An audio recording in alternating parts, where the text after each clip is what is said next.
the word hypergamy is thrown around too much, just like the word patriarchy is thrown around too much. There's two versions of each word. The word hypergamy, if we talk about it dispassionately and just say in general, women want to marry someone that has bigger, stronger, faster, taller, of a higher social class than them, that makes sense. It's not evil, and it certainly is provable. Okay, that's hypergamy. The other one is hypergamy. Hypergamy, yes, for sure. There's hypergamy, and then there's hypergamy. Hypergamy is the red pill guy waving his finger at women, calling them 304s, calling them pejoratives, calling them stuff like that. That's hypergamy. You're evil. That's a different, it's the same word, but it means two different things, just like patriarchy and patriarchy. Patriarchy, if we were to say, hey, men have 17 times as much testosterone as women, and because of that, in general, they're going to be the ones who lead they're going to lead the hunting party, build the fortifications, and protect the tribe. And so they're going to make, because they're also, because of the testosterone, they're going to be more assertive, more dominant, more aggressive, more ambitious. They're more likely to be the leaders of the tribe. The leaders of the tribe being almost exclusively men would equal a patriarchy. So if we talk about this in a dispassionate way, is society throughout history been a patriarchy? Yes, for survival, it had to be.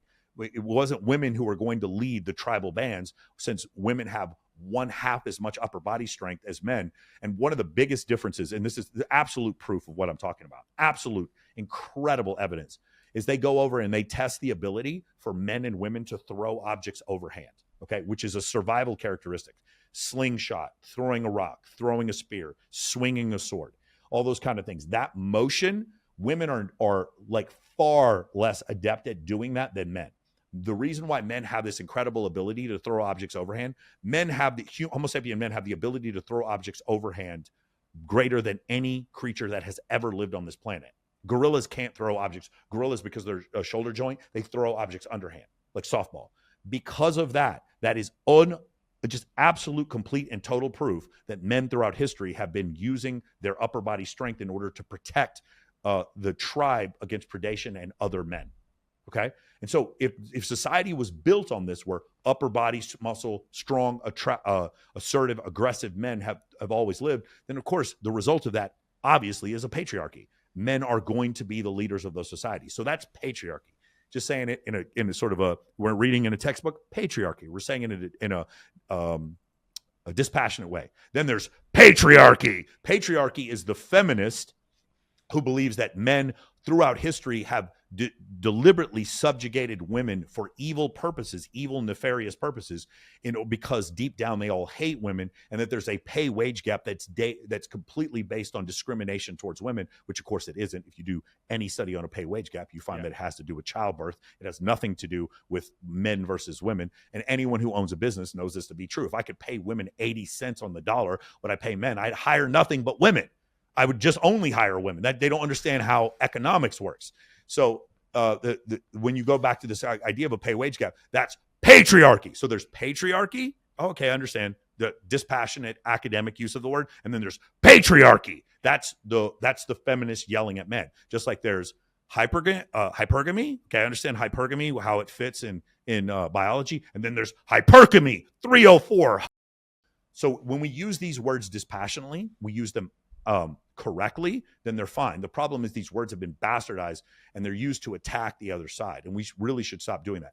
The best way that I found for men and women to kind of understand the opposite side is consider having a child. So if you close your eyes and you think about you having a daughter, if you're a man and you're very, very, very much into, deep manosphere content, and you've gotten into the conspiracy theories and all this kind of stuff. And it sounds funny me saying this. Rollo Tomasi is one of my best friends.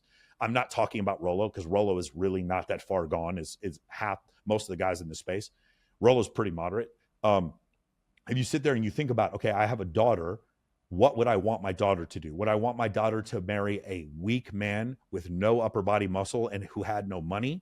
Or would I want my daughter to marry a man who could protect her and my grandchildren and provide for them financially?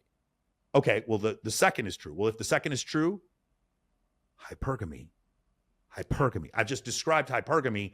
I'm just having empathy through my daughter by a proxy to say that I would be in favor of hypergamy. If you have a woman, we've had several instances of this where they'll come on, like, say, Fresh and Fit, or they'll come on my show, and we'll have a woman who is a sex worker, a stripper, or whatever. They do some kind of work like that on OnlyFans. And then we ask them, it's like, okay, so if you had a son, would you want your son dating a girl who works in pornography? And they'd be like, They're coping and looking around and they're like, no, I guess I wouldn't. Okay, now you understand the concepts of intersexual dynamics from the dynamics of having a son, just like I would understand the concepts of hypergamy from having a hypothetical daughter. So it makes sense. So what we need to have is more empathy for each other and stop blaming each other.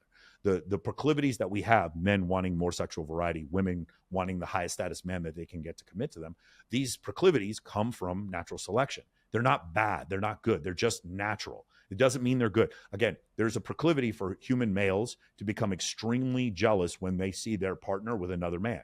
This proclivity has probably been the single most common reason for homicide.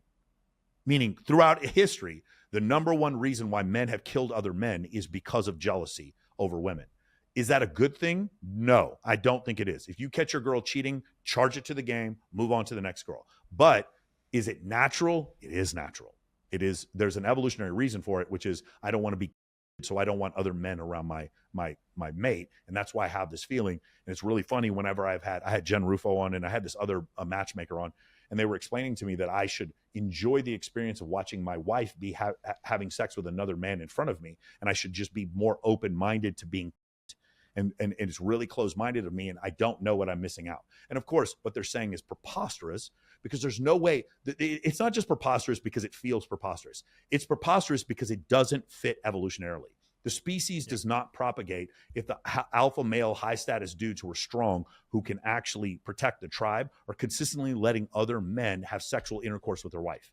Society doesn't work that way. That doesn't make sense evolutionarily. And so because it doesn't make sense evolutionarily, that's the reason why in general, it's wrong. I'm not saying it's completely wrong. I'm sure there's 5% of men who love watching their wives get nailed by some dude, but 5%, 3%, 1%, I don't know what it is, but it's not the most men. It's with most men, high 90 percentile are not going to enjoy that. Right. So that's generally what I see there. And so the thing that I just said to a lot of people is offensive. Click the link in the description below, and I'll send you my high status networking playbook for free so you can start meeting high quality women today.